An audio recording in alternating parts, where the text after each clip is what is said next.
$14. Hey. 14. It's all organic. Vegan made. No GMOs. Gluten-free.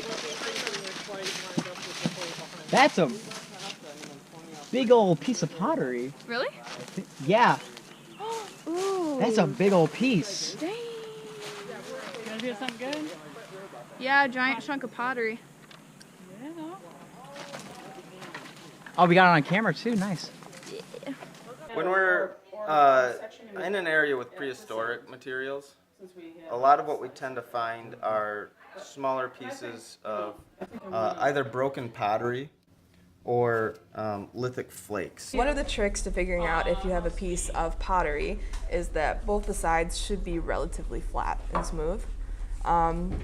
Another trick is to look for cord marking. A lot of pottery in this region was cord marked, and so you can see on this piece here, there are these little lines. See the little cord marks right here? Of sort of like parts are raised and others are indented, and that's from using cords. So you can also tell by markings on the surface, and generally the texture is kind of like grainy. So when you touch it, that's also kind of a cue of what you might be holding. Pottery we usually find is broken. We normally don't find whole pots.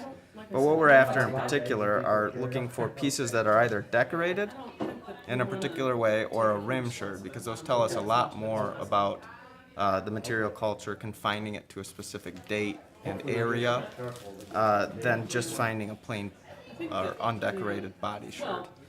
The lithic flake. It's like a lighter chert.